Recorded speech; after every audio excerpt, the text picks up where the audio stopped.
for grace.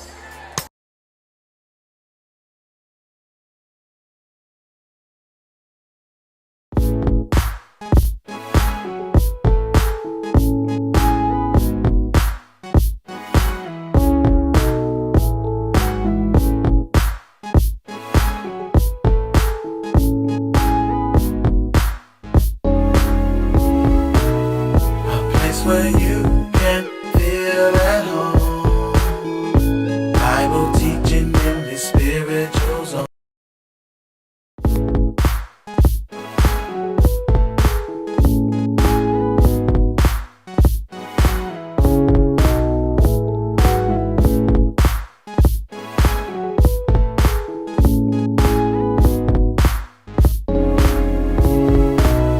A place where you can feel at home, Bible teaching in the spiritual zone. It's not perfect, waiting for the rapture. A friendly church with a friendly pastor. Welcome in, you're welcome. You're welcome. You're welcome. Welcome in this place. Bible-based teaching, spiritual reaching, souls we're seeking, worshiping the Lord. You're welcome, you're welcome, you're welcome. Welcome in this place. Bible-based teaching, spiritual reaching, souls we're seeking, worshiping the Lord. Welcome to Union Baptist Church. Good evening, everyone. Thank you guys so much for joining us on this evening for our Wednesday midday. We are excited to come this particular Wednesday to celebrate Women's History Month. We have an amazing panel before us, and I know everyone is probably looking for Pastor Stanley. He's here with us as well. Thank you, sir, for stopping by. He's on assignment, but he stopped by to give us his support before he has to report to his assignment. We will not delay the time. I'm excited to hear from this panel, and before I introduce them, we're going to have a word of prayer. Lord God, we thank you for yet another opportunity just to stand in your house. Lord, we ask that as we go forth, let it be less about us and more about you. We're touching and agreeing, Lord God, that we may lift, leverage, and encourage some woman tonight as we give her the best that you've given to us. In Jesus' name we do pray. Before I introduce this panel, I'd be remiss if I did not acknowledge the absence of our First Lady. Lady Stanley is at home resting, so get well soon, and we love you. First on our panel, we have Miss Patrice Thurman. Mrs. Patrice Thurman is an employee of the Bibb County School District, where she serves as a counselor at Howard Middle. Next, we have Miss Doretha Bradley. She's an RN at the Atrium Health here in Macon, Georgia. Next, we have Dr. Melinda Moffitt. She is the Assistant Vice President of Enrollment at Macon State. And lastly, I'm not going to call her by name just yet. We have the history-making D.A. Howard on the end. D.A. Howard, thank you so much for being here with us on tonight. Oh, thank you, Lady. Awesome. I want to just start with a general question.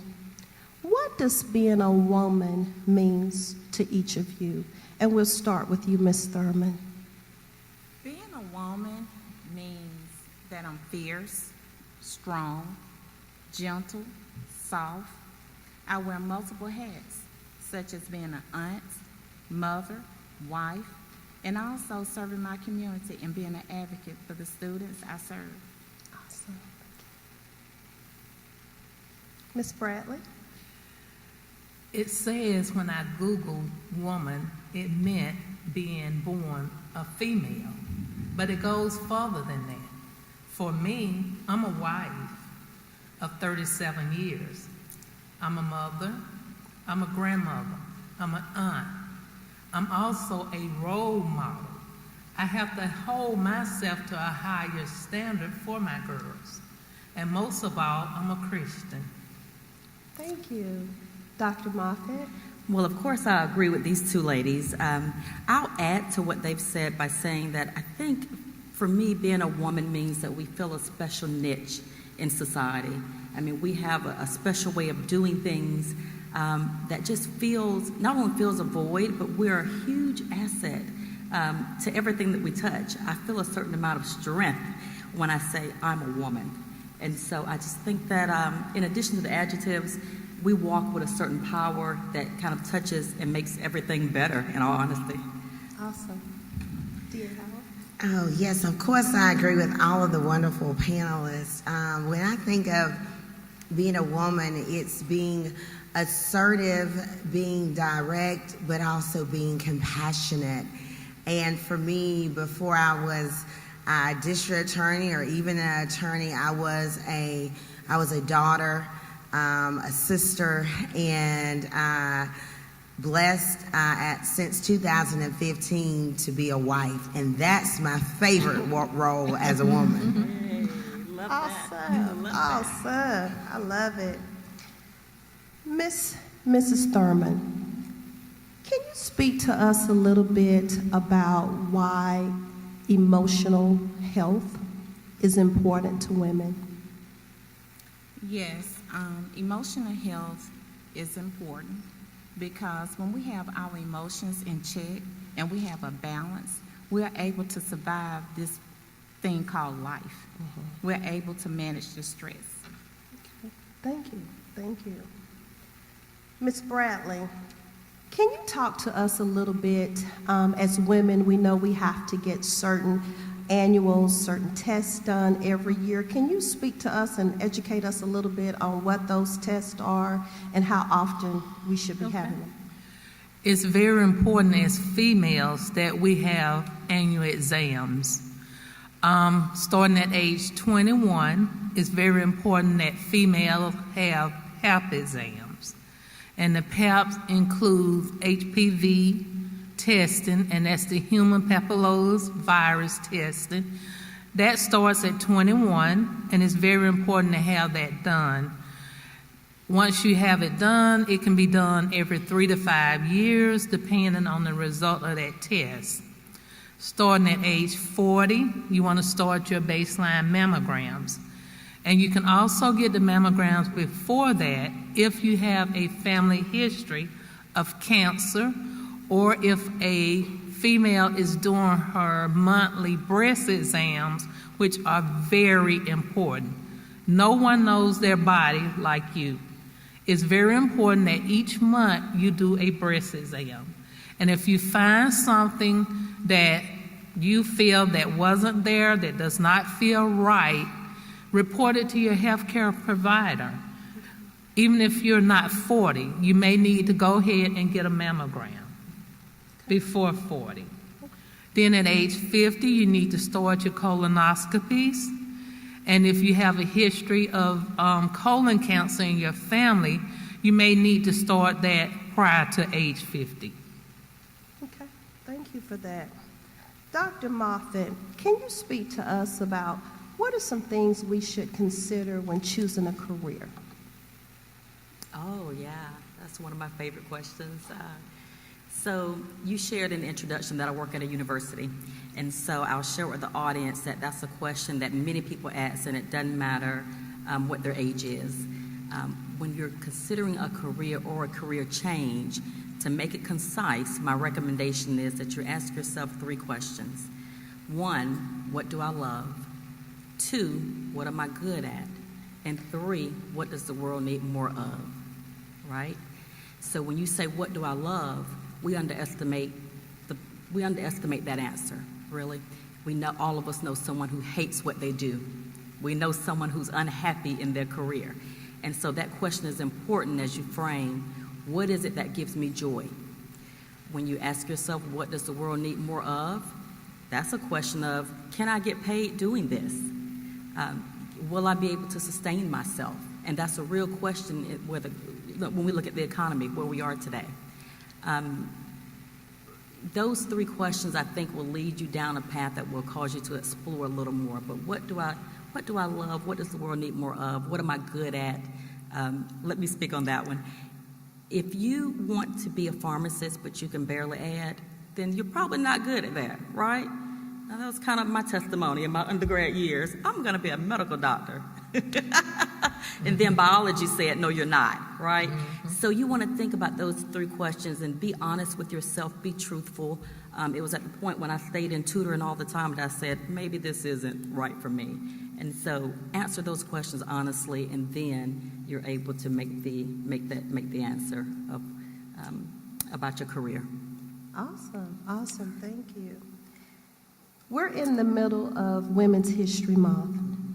So D.A. Howard, can you tell us, what was that feeling for you when you made history? It was a feeling of excitement, but I also understood the responsibility. And I understood that the scrutiny was going to be, was going to be at a very high level. Because I am the first female and first African-American district attorney.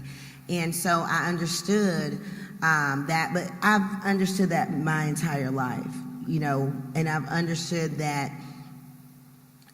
everything that everybody else has done or, I can't do. And we have to set ourselves apart. And, even the Bible tells us that. Yes. And we should be setting the standard. So I always try my best to set a standard of excellence because I am the first female, but I want to ensure that I won't be the last. And that there's a legacy that is left that not only can a female be a phenomenal district attorney, but a female has the compassion as well as the assertiveness, the innovative kind of brain power to change a community and make it better. Awesome. Mrs. Thurman, can you tell us about some of the warning signs of stress? Yes. Some physical signs. People may have panic attacks. They may have extreme weight gain, extreme weight loss. They can have indigestion problems, heartburn problems, constipation, diarrhea. Women also can have a change in their menstrual cycle. They could be irritable, find it hard to enjoy themselves. So it's a number of signs that you would get when you're stressed. Awesome. Okay. Mrs. Bradley, how often do women need to go to the doctor for, well, let me ask this a different way. Once you get your mammogram, how often would a woman need to go if she was having problems? Is there a follow-up? What would we do if we've had that annual and now we start to have some issues? It depends on the result of that mammogram. Mm-hmm. If the doctor called you back and said they found a nodule, they can call you back for an ultrasound of the breast. And then it depends on what that ultrasound shows, they will call you back in for a biopsy. And depending on what that biopsy shows, if it's benign, then they may repeat it in a year, 6 months. We've had our patients come back for follow-up ultrasounds in 6 months of the breast to make sure that that nodule is hasn't changed or progressed. Mm-hmm. If the doctor is still concerned, they'll do a biopsy, and it just depends on what that biopsy comes back as to how soon the next follow-up will be. But I strongly recommend, especially in the African American community, that once you reach age 40 to do annual mammograms, because the quicker, the sooner you catch something, the better you are, the better the success of healing is. So annual mammogram screening I really recommend that we as African American women do better about getting our mammograms. Okay, thank you for that. Dr. Moffitt, can you give us some do's and don'ts about writing a resume? I can. I'm trying to think of how to make that concise. So I'll give us some pointers and know that these are not in any particular order. So when writing a resume, the resume needs to be have some order to it. I tell students and I tell my individuals that I work with outside of the university the same advice. It's kind of like looking at a plate of food. And when you look at the food, you're wondering, do I want to eat this? Does it look appealing? Does it look like it can contain something that's going to be fulfilling to me? It's the same thing with a resume. When an employer looks at a resume, they're looking to see if it looks as though it's organized, that it makes sense, that it's going to fit their needs. They're not going to spend a lot of time trying to decipher something. Again, using the plate of food analogy, you're not going to waste your time eating something that looks terrible. Employers are not going to look at a resume that's automatically just not appealing. I had a young person to bring me a resume that was about 7 pages on spiral notebook paper. That's an example of not looking appealing. Isn't that right? We'll agree on that? Mm-hmm. So the resume needs to look the part. It needs to be organized. That's going to include some specific dates, times, locations. I guess I should say dates, quantities, and locations. Use numbers and words. Quantify. It's one thing for you to say, I've put in a lot of volunteer hours. It's another thing to say, I've put in 500 volunteer hours, right? So quantify where you can. And then, I guess last but not least, I would say use action verbs. We can go on, but it needs to make sense that either you led an initiative, or you volunteered, or you organized, or you coordinated, right? A resume should not begin with something like, I did such and such, right? So you're going to use action verbs in your resume to show the level of engagement that you had with an activity. Awesome. Thank you. Thank you. D.A. Howard, there may be some lady watching us now, be it virtually or maybe in here, who has considered running for office. Can you tell us a little bit about what you considered when you ran for office? Well, obviously, I prayed. I talked with my family about it. My husband, my mother, my father was living at the time, and he had been an elected official for a number of years. And I just began to talk with folks in the community. A lot of times people will just announce, I'm going to run for office. I believe you have to survey the land and, talk with the folks who are elected or who have been elected, because my husband always says that a smart person learns from their mistakes, but a smarter person learns from the mistake of others. And so I spent time talking to individuals who were elected, who had been elected, or even individuals who had ran for office, but maybe they were not successful. And just kind of get pointers from them.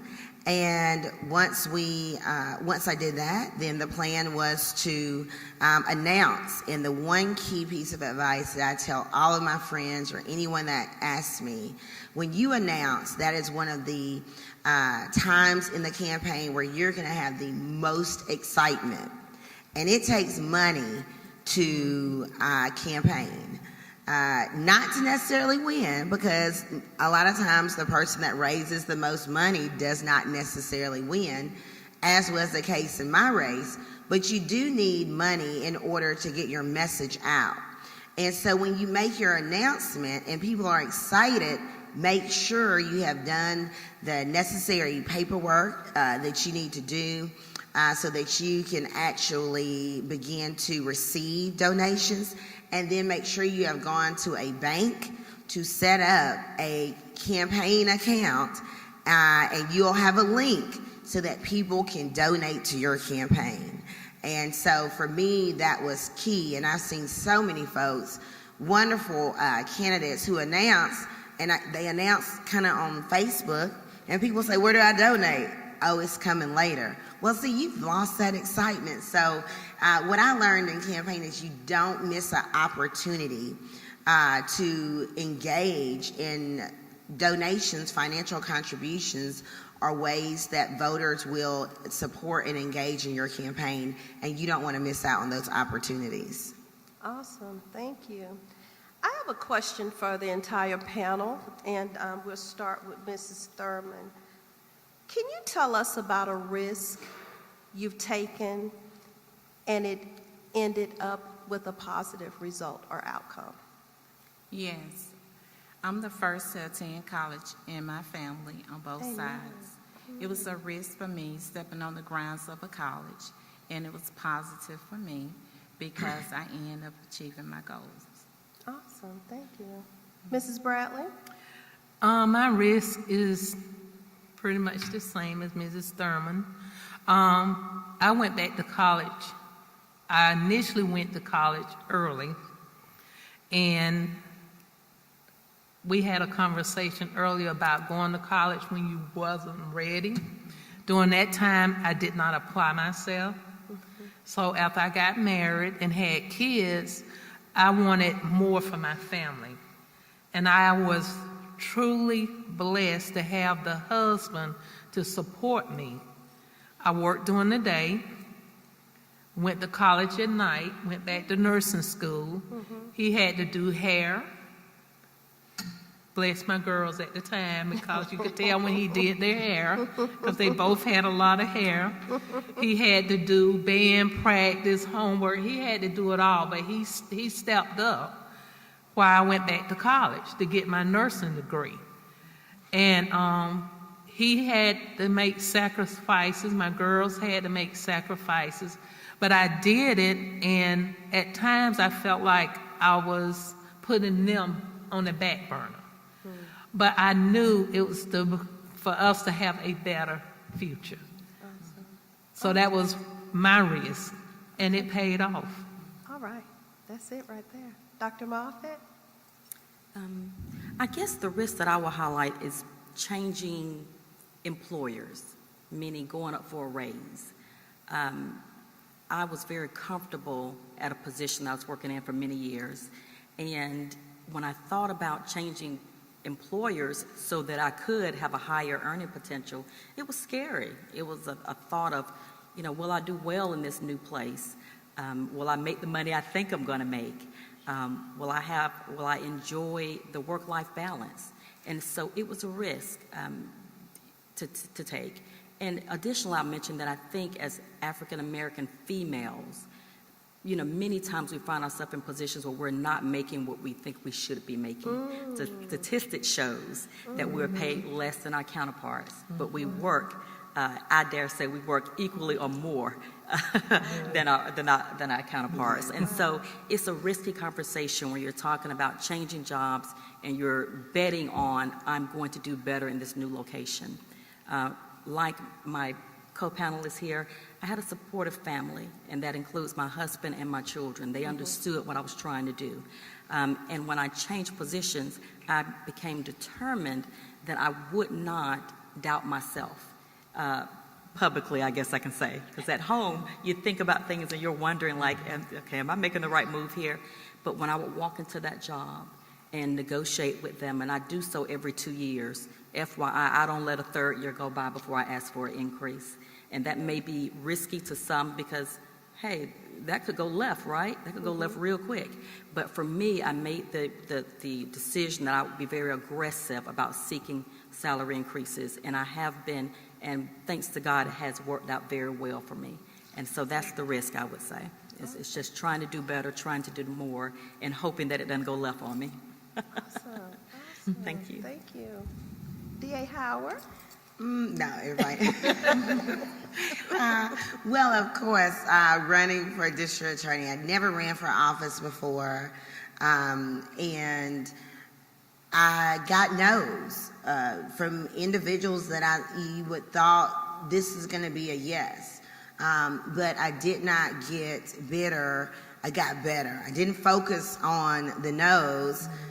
I would just go and get me 5 more yeses. And I will tell you probably 99%, because you never want to say 100, but certainly probably about 99% of the no's that I got by the time we got to the fourth quarter of the campaign, they were yeses. And so, but I know that the people, I'm so thankful that they believed in the vision that I had for this community.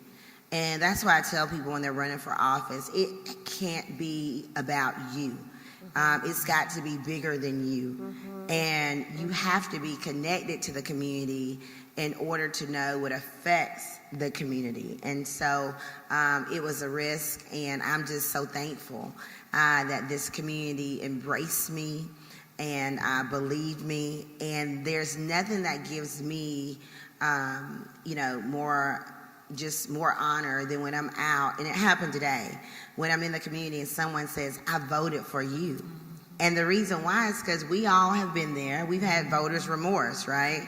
Because, sometimes people promise you the world and then you just don't get a whole lot. And so, but when people actually say, I voted for you and I'm glad that I did, that is the reward.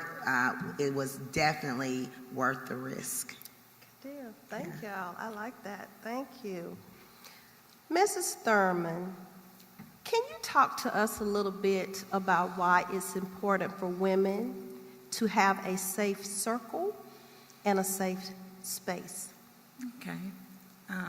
It's very important for women to have that safe circle or a safe place. When we have that safe circle, we have the ability to connect with one another. We have the ability to heal and grow. We're able to talk about things we just can't talk about with other people. And when we have that circle, we find passion for different things, and then we're able to change the community in which we live in. So it's very important to explore your ideas. Have that safe place where you can talk to your circle about anything, and knowing that it will stay within that circle. Awesome. Thank you. Mrs. Bradley, does the desire for sex changes with age?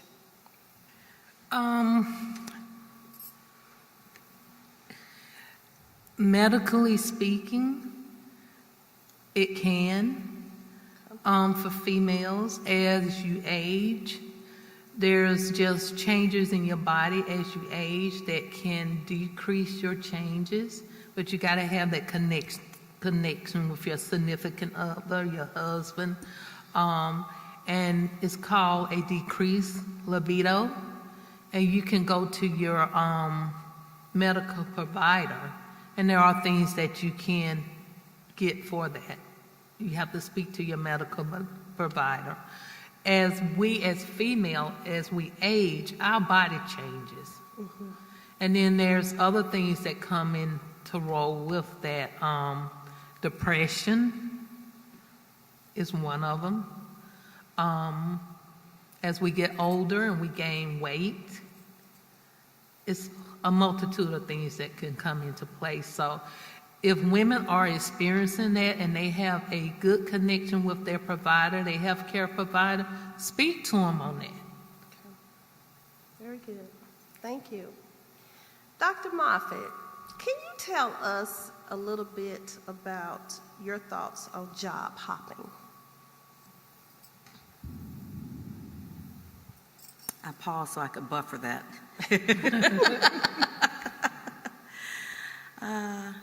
So there's a shifting thought process about that, and because I'm working in a space where people are entering the job force or changing the job force, I'm going to speak to both and hold back on my personal thoughts on that at the moment.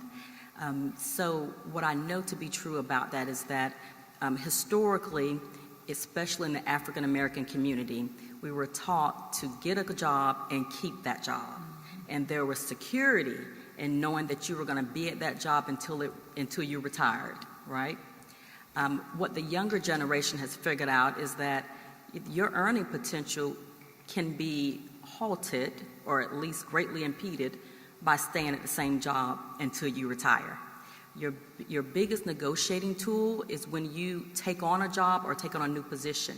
And so if you're in a job, any company, where you are in the same role 10, 15, 20 years, you will find that a younger generation will come in, a new hire, and make almost exactly what you're making. And so people will say, how is that possible? I've been here 15 years, and that new girl don't know anything, and she come in here making what I make. And so what happens is salaries have to continue to go up so that they can be competitive, so we can get new people into the job market. If you're already locked in at $32,000 and now they're paying $36,000 to someone coming in the field, there may be job adjustment, but it may not be, right? And so job hopping allows you to explore different positions on a sometimes shorter time span. When we say hopping, we're talking about 1 to 3 years. Someone is changing jobs. It may turn out well for you depending on the field that you're in, but it can be construed as a negative thing depending on who's viewing your resume. And we have to remember that the old fogies have not died out yet, right? So there are some of them still reading that, and the old fogies may be me, someone like me that's going, you have no business moving around this much. But I see now that you're making much more than I ever made at your age, right? So I have to respect that job hopping could and sometimes does benefit young people, people that are newer to the job market, I should say that. What I think I'm hearing you say is that tradition has its place. Well said. Tradition has its place. Yes. It does. And in certain fields, it has served people well. So I do not mean to knock that by any means. In our community, we all have, we know someone, maybe in our family or a friend, who was very glad to retire from that job after working 22 years, 30 years, 40 years. They were happy and blessed. And so there is a place for that. But I will tell you that job hopping has become more common. This younger generation, they are not sticking around. And to some degree, some of us go, shame on them. But then we have to look at them and see, is it working out for them? And in some cases it is. They're doing much better than we did at that stage in their career. Very good. So we're a little double-minded on it, but that's just the truth of where we are. Yeah.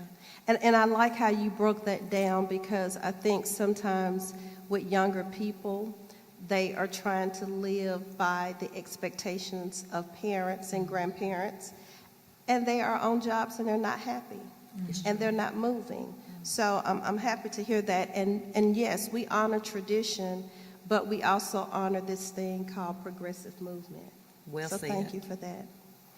D.A. Howard, can you talk to us a little bit about work-life balance? I probably need somebody to talk to me about work-life balance, right? Wow, okay. So for me, it's important to have some level of work-life balance. But, honestly, that is something that is still a challenge for me. And in theory, I agree with work-life balance. But in application, when you have the amount of violence in the community that we have in this circuit, when you are intentionally engaged in the community and you see the trauma that a lot of our youth have experienced, my mind is always just thinking of what can I do to make things better. And so oftentimes I believe work-life balance for me is really implemented by those folks who are around me. Of course, my husband even my staff, who just say, you've got to take a break. And so I'm not the best at doing that.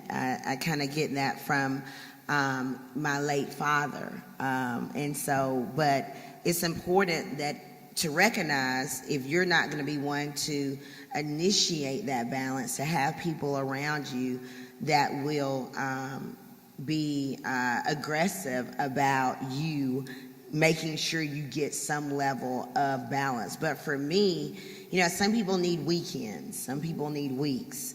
For me, moments are good, or even a day. This past Sunday, I had a break, and I didn't leave my house. And that was the first time I probably hadn't left my house, and I don't know how long. And so that was refreshing for me. But that was at my husband's kind of, persistence that we didn't leave on Sunday. So my husband helps me with work-life balance. Good deal, good deal. Happy to hear that. Happy to hear that. Now, I'm just wondering if D.A. Howard was looking on my sheet over here, because my next question was about why do women put everything else before themselves?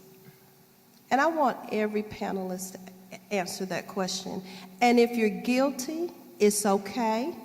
But I would love to hear from each of you. Why do women just put everyone else, the kids, the husband, the jobs, the careers, and they're in the back burner somewhere, probably about to fall off the stove? Why is that? We're caregivers by nature, and I'm guilty of that. I'm going to make sure my husband, my children, my grandchildren, my grandson in college in Valdosta, my granddaughters, I'm going to make sure everybody else is taken care of. And my girls often tell me, Mama, we got this, we okay, we can do this, but women, we are caring creatures. We're going to make sure everyone else is okay. And my husband and kids often tell me, step back and take care of yourself. And I had that chance this weekend. My sister-in-law took me to Columbus and gave me a wonderful weekend. That's just women. That's a part of being a woman. We're going to take care of everybody else before we take care of ourselves. Is that learned behavior? Some of it. Yeah, my mother was the same. I think it is learned, especially in our community. I think it is. Okay. I want to hear from the other three. Well, I think, too, as women, kind of like the first question, we are multifaceted, and the bottom line is we can handle a lot, right? And so we know we can juggle many things, and I believe that's why we are as successful as we are, but also that can be detrimental, right, when we don't take those pauses. Yes. So, I can't say that is, something that I don't want to possess, the ability to multitask, because that has definitely helped me, in my career. But I just believe that we do have the ability to do many things and to do many things well. And so that's why we do them. Awesome. Okay. And I want to piggyback on that. Women, we tend to hold everything together in the family. If it's falling apart, it's our job to fix it. And in reality, it's not. It's okay. But we're afraid if things don't appear perfect, then we're not strong. And so I feel that a lot of time women in society, including myself, we don't want people to see that authentic us. It's okay for people to see you. It's okay to make mistakes. It's okay to be nervous. It's okay to be anxious. It's okay to be who you are. Whether you're strong, gentle, soft, it's okay. And so You know, if we start looking at, I am my sister's keeper, and when we look down, it's to reach out our hand to pull the other sister up, we'll be okay. Did y'all hear the counselor? It's okay. It is okay. Yeah. Dr. Moffitt?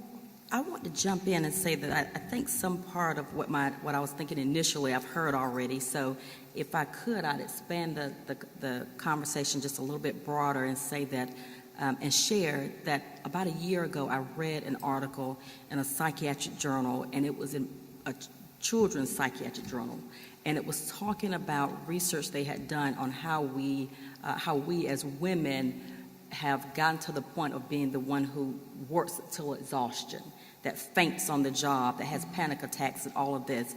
And they linked it to the children who had been taught to be the caregiver in their household. The people who were taught that you will take care of this. You're the oldest, so you cook the dinner and you make the bed and you fix the problems. And typically that was girls, females. And so, you know, when we think about how we evolved to be where we are today, a lot of that is from being taught learned behavior with young people. And so we just have to be very mindful. The old cliche of when you know better, you do better comes to mind.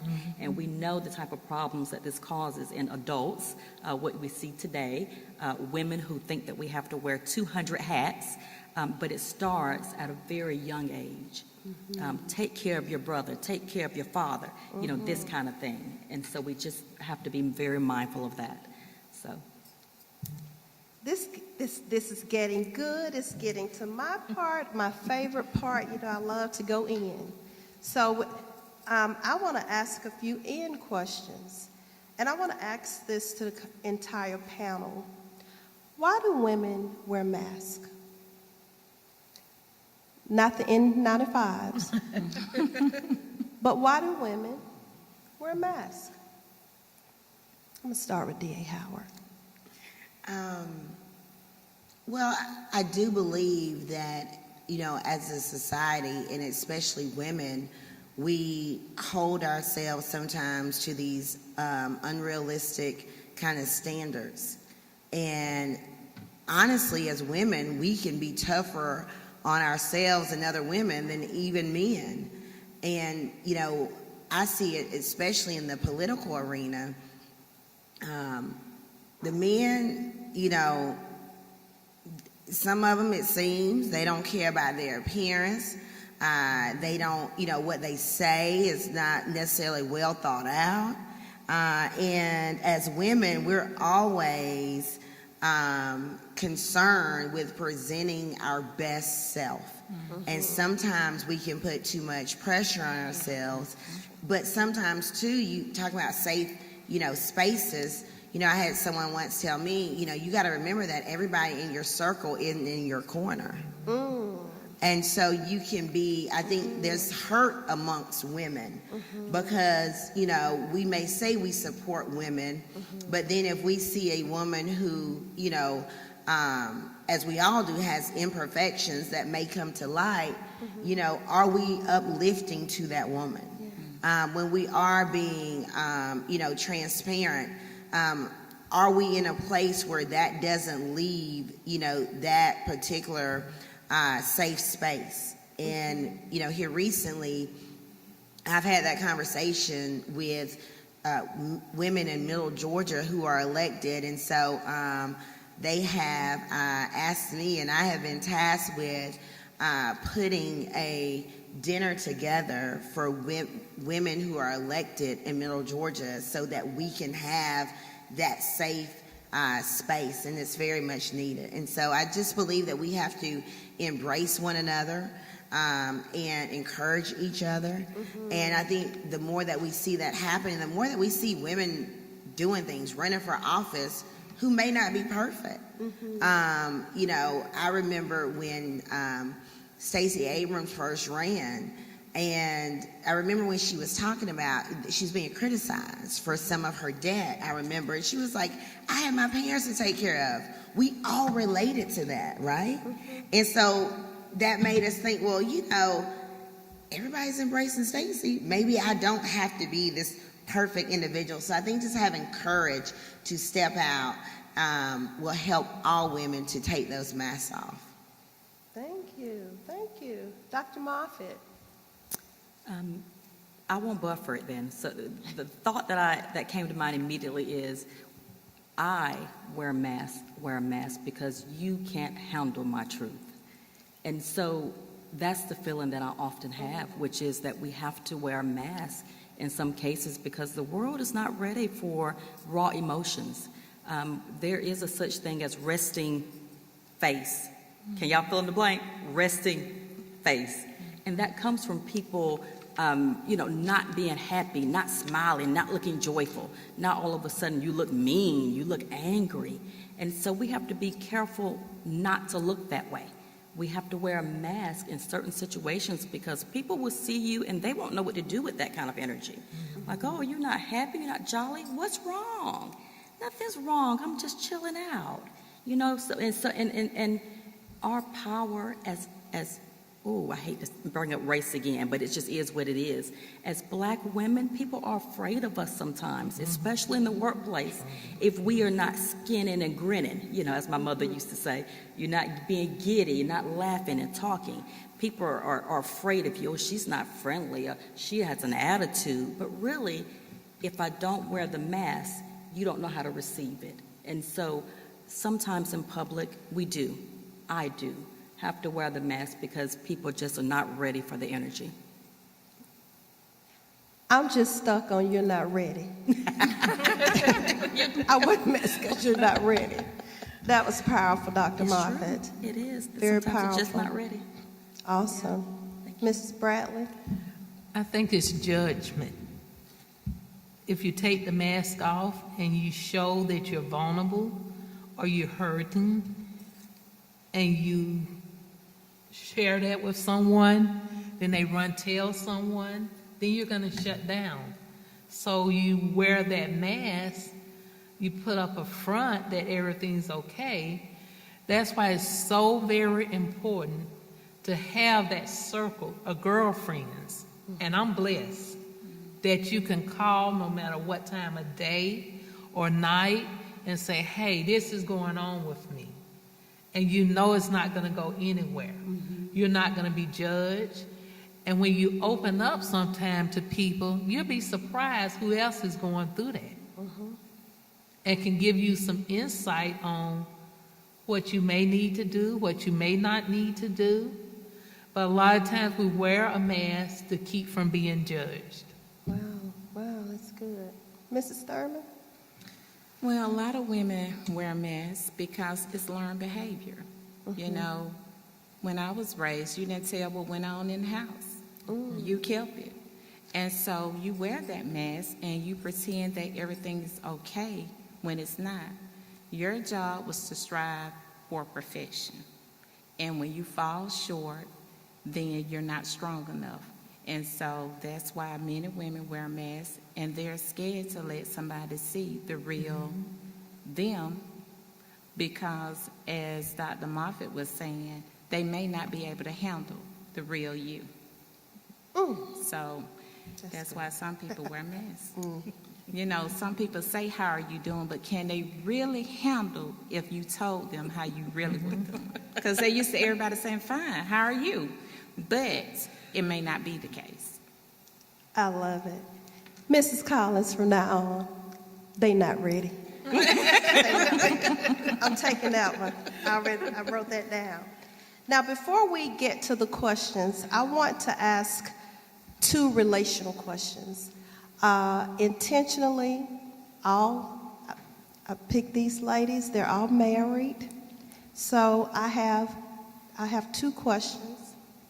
One for the single ladies, one for the married ladies. Okay. The first question, what words of encouragement could each of you provide for the single woman who desires to be married? And then I want you to think about this, because this is the follow-up for the married women. What encouragement could you give the married woman that's stuck in a miserable marriage? want y'all to think about that. But y'all can come on for the single ladies first. I'm ready. I have my pen. Okay. I'm going to start with D.A. Howard. So for the single ladies, I would say just work on making yourself the best you that you can be.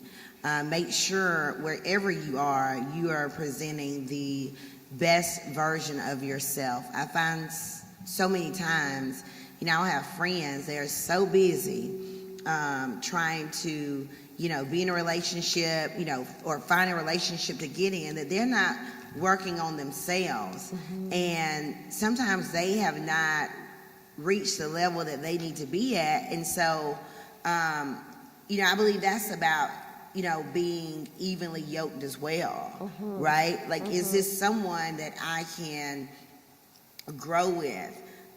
Is this someone who is going to encourage future goals? Mm-hmm. I can honestly say that without my husband, I do not believe that I would be district attorney, because it was predestined that God knew that I needed someone who would be so supportive. Anyone that knows us knows wherever I am, he is. Whatever corner I was on, holding signs in the rain, he was there. And I remember my good friend in Warner Robins, Fanika Miller, she told us, she said, if there were more men who were as supportive of their wives as Todd is of you, we would have more elected women. Wow, wow, wow. That's a tall order, Todd. That's tall. That's tall. Awesome. Dr. Moffitt? I think the advice I would give to a single lady who wants to be married is don't be double-minded. If you know that you want to be married, you act accordingly. Meaning, if you see someone you like, I would say be aggressive. And that may be contrary to what other people think, but I think if you see a gentleman and you know you want to be married, that ask for a conversation, ask for the phone number, go out, have a few drinks. It doesn't mean be a loose lady, but it means that you are. And I don't drink alcohol. Sorry. So when I said a few drinks, I meant no judgment to anyone else, but for me, I don't drink alcohol. But when I said have a few drinks, I meant be of clear mind. But be aggressive and know what you want. And if it's to be married, you make that intentions clear, that I'm not playing around here. I am, really looking for someone that wants the same thing as I do, which is to be married. And if you want to play the field, then I'm not the lady for you. I am trying to be serious with someone. And so be aggressive. Don't be afraid to make the first move. I will say that I made the first move with my husband. I thought he was gorgeous when I saw him, and it didn't matter what anyone else thought. And so going out to dinner immediately was on my bucket list. Like, oh, we're going out to dinner, and I'm going to see about this. And so it just, so it worked for me. And I would tell people, cut your losses sooner rather than later. When you see signs that this is not, you're not equally yoked, you're not going to be equally yoked, you can do your best to try to work those things out, but time is of the essence. I mean, tomorrow's not promised for any of us. So I don't mean rush into it, but you do know when you see things that you're not going to be able to deal with, bad tempers, abusive natures, lazy, any of these type of things, can't handle money. I mean, any of those type of things. If that's your no, then you stick to that. That's a no for me, and you move on. So that's good. Thank that's you. Good. Mrs. Bradley? Dr. Moffitt kind of touched on what I had to say. Don't drop your standards. If you have certain standards, stick to your standards. Don't just get in a relationship to say you have someone. Because you can be miserable by yourself. That's it. Set your standards. Put the standards on the table at the beginning. If that person can't meet your standard, cut your loss. Move on. Pray about it, and God has seen you the right person. I like that. Thank you. Mrs. Thurman? Okay, I do agree with everyone on the panel, but I want to add something in a different direction. I say have something to offer the person. You know, a lot of times we have standards as women, but men have standards too. So you need to be doing something and have something to offer to the male, so he will want to date you. And then I will also say be friends. You don't have to just jump into dating. Know who the person is first. You may not want to marry this person once you find out who they are. So I would say be friends first. I like all those responses. Thank you, ladies.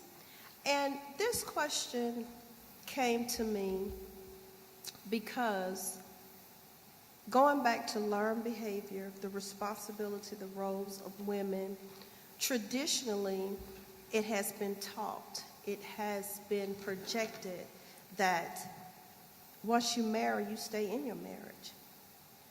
And God forbid if you have children, you don't start a home and break it because the kids will suffer. So I want you ladies to encourage a married woman who may be so traditionalized that she's married in misery. So I'm going to start with Dr. Moffitt, and we're going to swing back, and I'm going to let you have the final words, okay? Ooh, I hope this is biblical. But I tell you, for a person that feels like if you're dating, cut your losses, I certainly feel like if you are married and miserable, that's not the place for you to be. I think that as women, we pray, we should be praying for our husbands, for ourselves, for our families, etc. And we want the best. But I have seen relationships in my own family where it nearly killed them. You know, they struggled.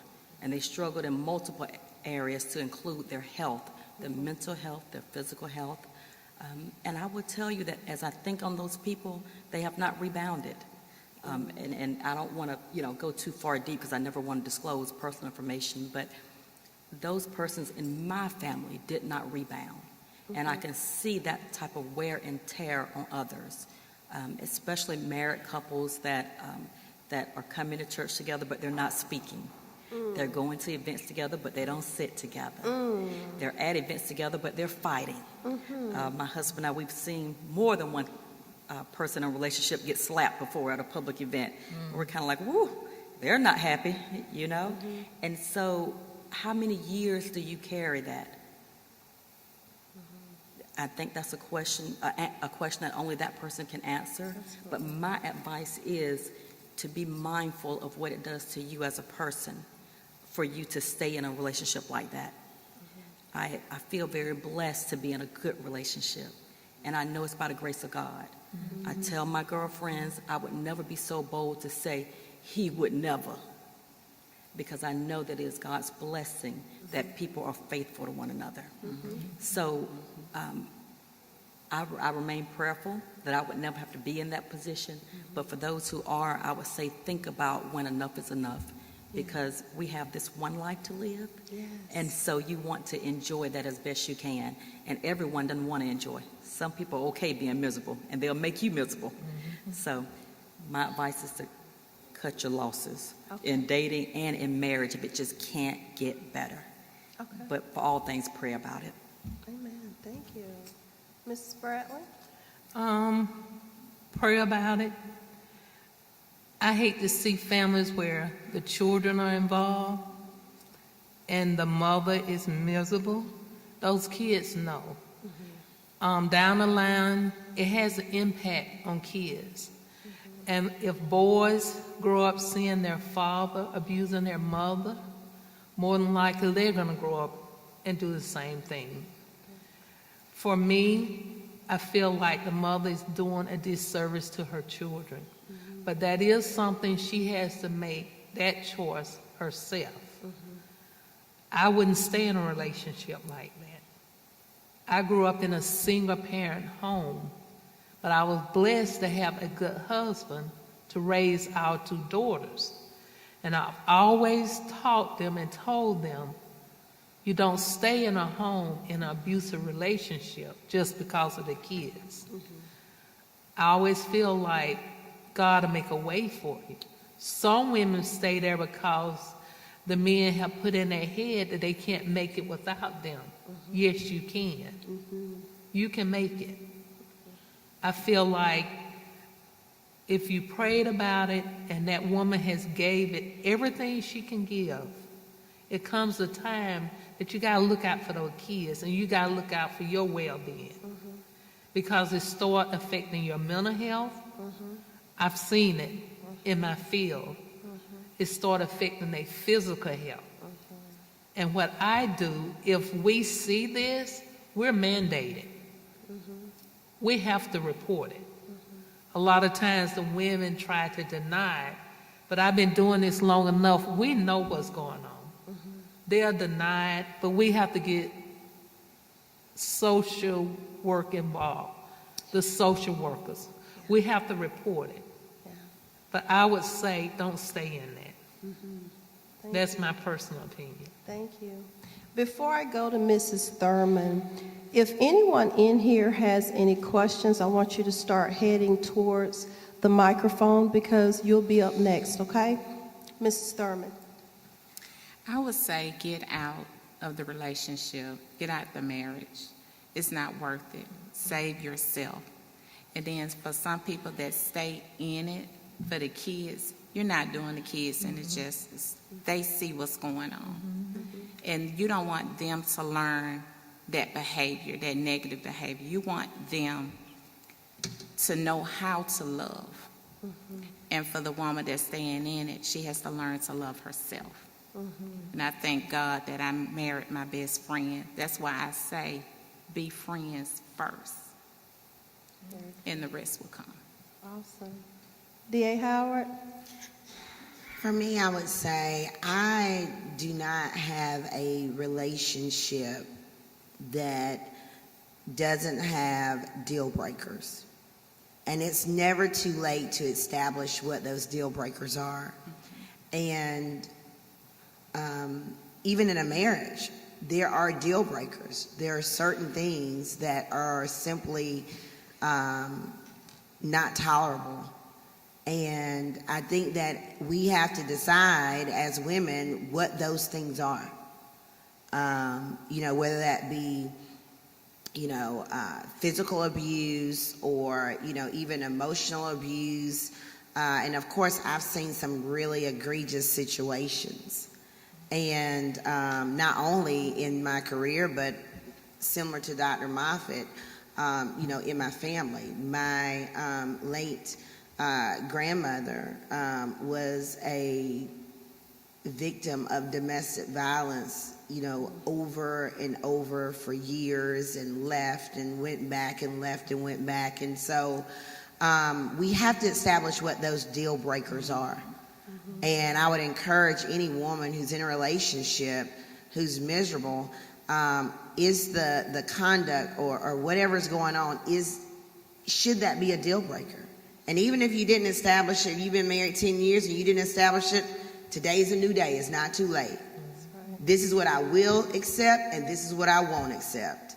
And because you have to make sure that you value yourself first. And so I think that's important. Awesome. Thank you. Thank you. Thank you, ladies. Any questions? Anyone have any questions? Any comments? We shy tonight? Okay, it's all right. Come on, sister.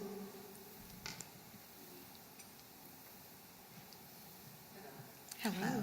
So this morning on the radio, I heard how many African American women are leaving this earth before anybody else, and a lot because of the things we discussed about us carrying the weight at home. And so my question to you all is, one thing they spoke about is having self-care. what do you all do for self-care? Because I find myself, even when I do something, I'm thinking about my son, or I got to do this, I got to do that. My mother recently passed, so everything's being dumped on me, her final wishes and things like that. So what do you do for self-care? Some days I feel like I just want to stop. I want everything to stop, but then I still got to go back to it the next day. So what do you do for your self-care? Great question. Thank you. For me, even if it's just taking a bubble bath to relax, no matter what, I make my nail appointment every 2 weeks because that's something for me. So, you're going to have to, like you have those things that are routine that you do for everybody else, then find a routine for you. If it's going walking outside, you don't have to use money to relax or have self-care. If it's just washing your hair and just doing something for you, whatever you like doing, journaling, reading, as many things you can do. Just find you and don't lose you. That's your self-care. Do it for you. Very good. And for me, I love getting my nails done, getting my feet done, sitting in that chair and getting a massage. This past weekend, I got my first massage, and it was wonderful. I have a circle of girlfriends. We get together once a month, and it's hilarious. We laugh, and we have the best time, and we plan things. Find you a circle. Say no sometime. That's sometime we as women, we don't know how to say no. It may not be easy, but sometimes just say, no, I need some time for me. And just push back and just find some time for yourself. If it's just closing up in the room, watching a good movie, turning the cell phone off, if people calling you to do things that you need time for you, take some me time. Good. Very good. What you've already heard is excellent advice. So I'll come from the angle of how to get there. For me, my job is very, very busy, and it's stressful. It can be stressful. And then I have a robust social life. I have a robust personal life with my family. And so for me, getting to the things that they've mentioned, the nails and the manicures and the massages and all of that, starts with being intentional. Sometimes it's intentional to do nothing. And so that means that I'm taking off from work on that day, and I'm not going to plan to do anything. And if I feel like there's a little bit of exhaustion coming on, then I plan 2 days off from work.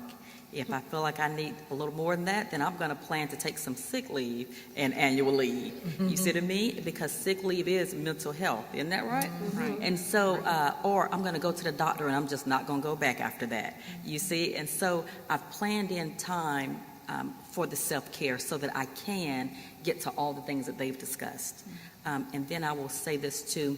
I can't emphasize enough on what was shared about rest time, me time, not always being an expense.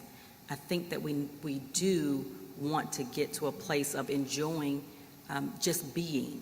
And that is just being without feeling like we have to go somewhere and do something or pay an expense for it. Maybe it's just cooking a dish that you haven't cooked before with ingredients that you already have at home or something like that. For me, it's sitting with my 2 dogs in front of the fireplace. But I'm strategic in it. I'm going to do that on Thursday at 5 p.m. and I'm not going to any committee meetings, that kind of thing. Awesome. D.A. Howard. So I enjoy watching, kind of, I guess, binge watching certain shows and series. And so when I do have some downtime, that's typically what we do, and it's very, very relaxing. And we may have one of those drinks or two that Dr. Moffitt was talking about. Love it. Very good. Very good. Well, listen, our time has been far spent, and I just personally want to thank each and every one of you. These are 4 busy ladies, and can I just say publicly that no one said, let me get back with you, call my person and my person to get in touch with you. They all said yes on the phone call that I made to them. So I thank you guys for pivoting on this Wednesday evening to be here with us for Women's History Month. We have women that have made history. So thank you guys so much. And to my Union Baptist family, please let's not forget about this Friday and Saturday. It's going down right here at 1137 Kitchen Street. We're having our women's conference. It's a 2-day conference. We're excited. It kicks off on Friday at 6 p.m. And if you did not hear enough of D.A. Howard tonight, come back on Friday because she's one of our key speakers. We're excited. We're booked out. We're sold out. Just a lot going on. So, and Saturday, let's come back on Saturday. The Esther's Jewels, what an amazing ministry. They were kind enough to allow me to have an Easter speech on Saturday. So if you want to hear my Easter speech, you can come on Saturday to hear me as well. So Union, thank you so much. And on next Wednesday, you will see Pastor Stanley back in his stead. And thank you once again. Good night.